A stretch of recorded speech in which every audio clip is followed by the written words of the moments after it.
काही लोकांचा जीव गेलेला आहे, परंतु त्यांना काही सोयरसूतक नाही.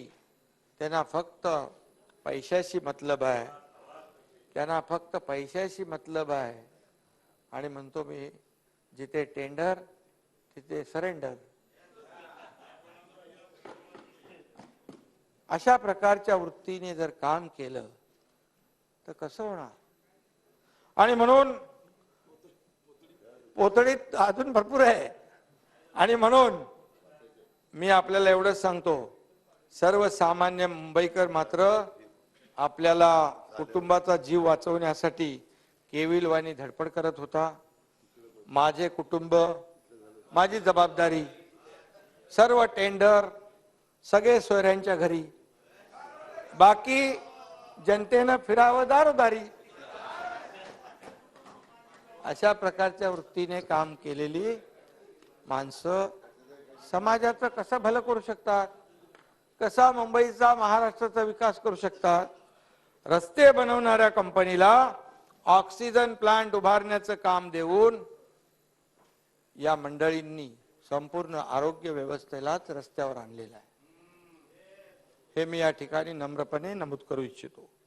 एक लाईफलाईन जी होते, लाईफलाईन, ती लाईफलाईन नव्हती, ती लाईफलाईन नव्हती, ती डेथ लाईन होती. आणि म्हणून कोविड हॉस्पिटल उभारणीमध्ये चालवण्याचं कंत्राट घेणाऱ्या सुजित पाटकर यांच्या लाईफलाईन हॉस्पिटलने तर लुटालुटीचा उच्चांक गाठलेला आहे.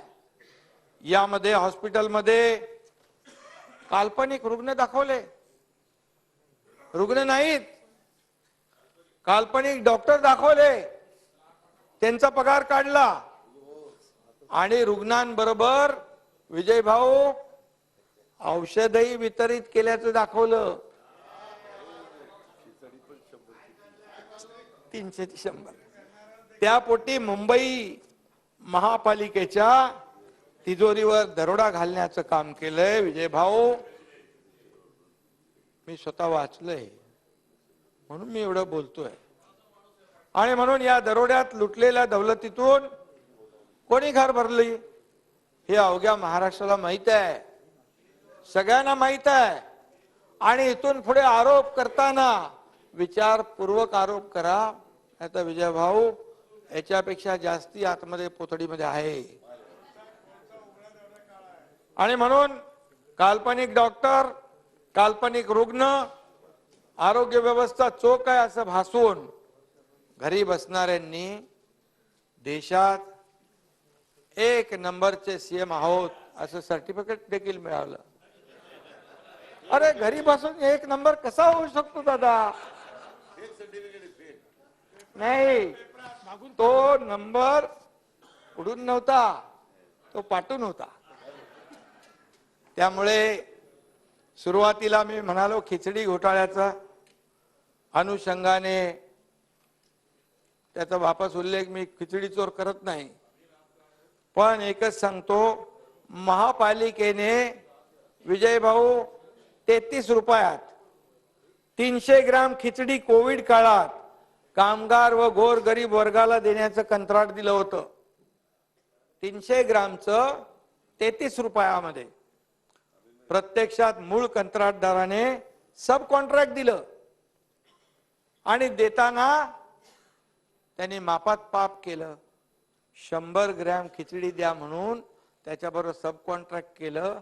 16 रुपयामध्ये 100 ग्रॅम खिचडीचं कॉन्ट्रॅक्ट देऊन 300 ग्राम देण्याच्या ऐवजी 100 ग्रॅम या गोर गरिबांना खिचडी वाटप झालं. म्हणजे 300 ग्राम देण्याचं कंत्राट, 300 ग्राम त्या ठिकाणी खिचडी द्यायला पाहिजे होती, तिथे 100 ग्रॅम खिचडी दिली आहे. आणि या गोर गरीब कामगार कष्टकरी यांच्या तोंडातला जयंतराव 200 ग्रामचा घास पळवून स्वतःची तुंबडी भरली. नाही जयंतराव नाही. या व्यवहारामध्ये कोणाकोणाच्या खात्यामध्ये किती किती पैसे गेले, चेकने पैसे गेलेले आहेत ते मी आता इथे सांगत नाही, पण ते तपासामध्ये रेकॉर्डवर आहे. कुणाच्या खात्यात किती पैसे, कुणाच्या खात्यात किती पैसे, हे सर्व उघड झालेलं आहे आणि ते बाहेर येईल. सह्याद्री रिफ्रेशमेंट एक हे लाईफलाईन हॉस्पिटल घोटाळ्यातील आरोपी साळुंके, कदम, पाटकर यांच्याशी संबंधित आहे. सह्याद्री रिफ्रेशमेंट. आता खिचडीचं टेंडर भरताना अर्ज सह्याद्रीच्या नावाने, त्यावर कंपनीशी कोणताही कागदोपत्री संबंध नसलेल्या कदमची सही, याहून एक भारी गोष्ट म्हणजे पात्रतेसाठी ज्या किचनचा पत्ता दाखवण्यात आला ते किचन गोरेगाव येथील पर्शियन दरबार या हॉटेलच्या मालकाचं, आणि आपलं किचन खिचडीसाठी दाखवण्यात आलंय याचा त्या पर्शियन दरबारच्या मालकाला पत्ता देखील नाही. म्हणजे त्याचं जेव्हा माहिती घेतली तेव्हा त्यांनी ॲफिडेव्हिट दिलंय की माझ्याशी कुठल्याही प्रकारचा करारनामा कोणी केलेला नाही आणि माझा या घटनेशी काही संबंध नाही. म्हणजे अरेबियन नाईट सोबत आता पर्शियन नाईटच्या सुरस कथा देखील या. हे कोविड कधी झालं, हा भ्रष्टाचार कधी झाला, वर्षातही आपल्या याला पाठिंबा आहे का? या 300 ग्रामच्या 100 ग्रामला, या अरेबियन नाईट सोबत पर्शियन नाईटच्या सुरस कथा देखील पुढे आल्यात.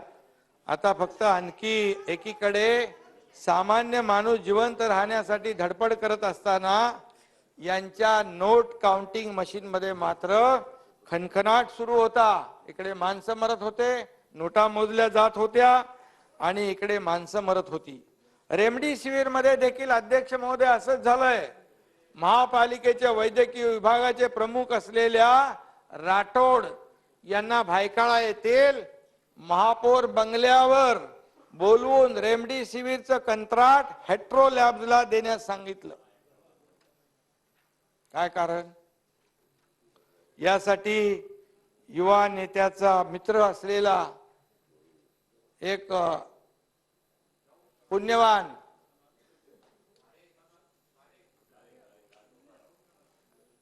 याला मदत करा असे निर्देश आले.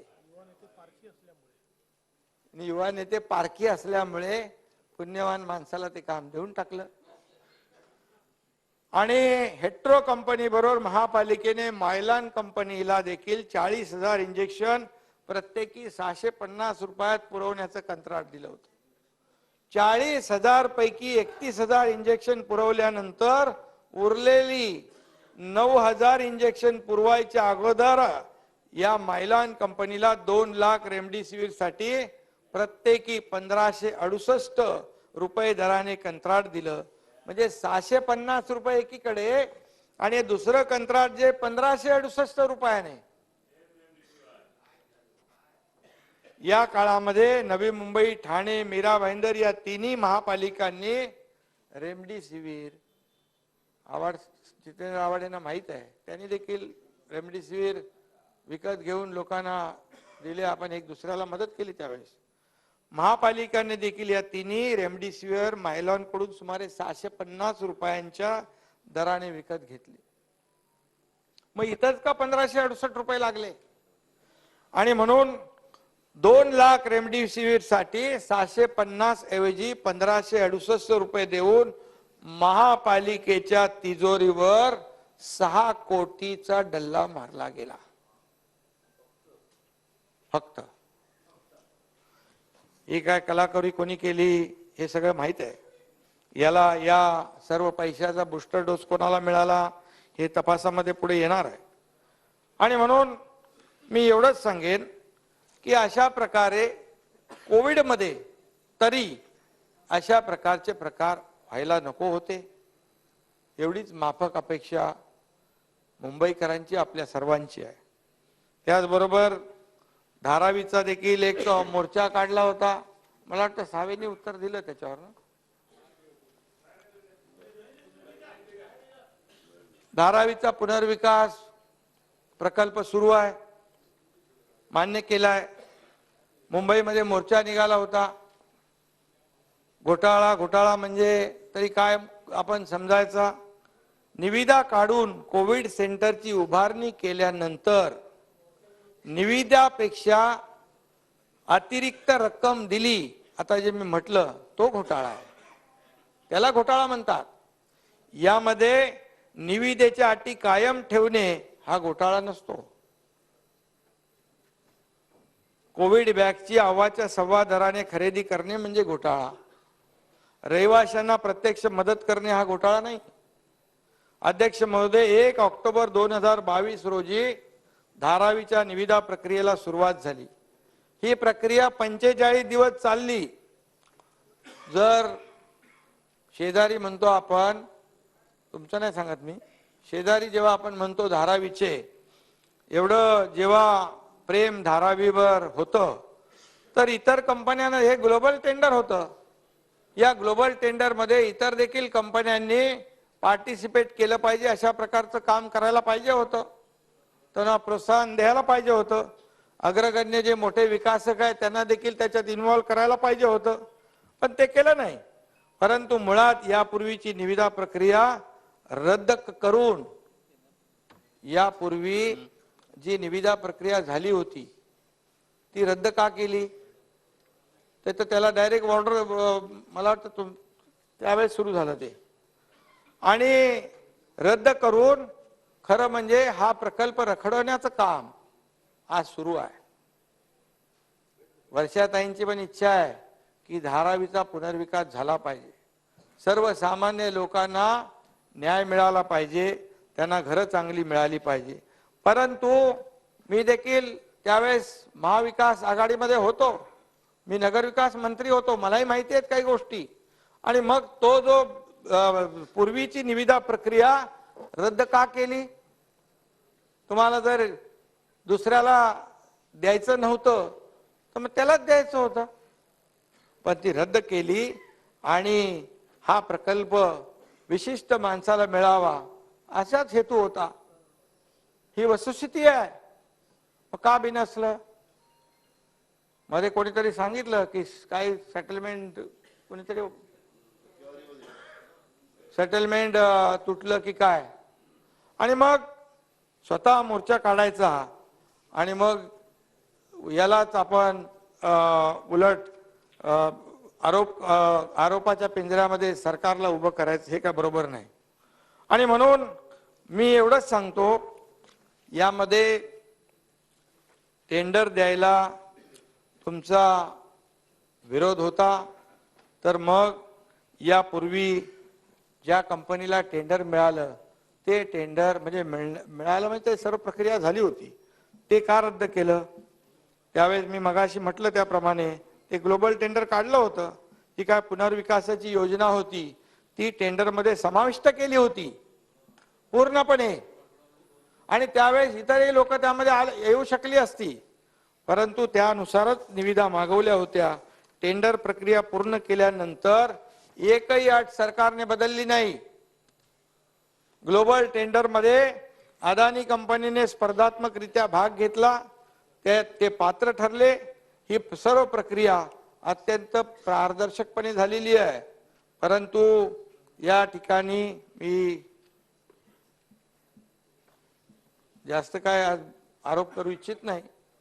काही गोष्टी आहेत त्या मलाही माहित आहेत आणि त्या योग्य वेळी बाहेर येतील.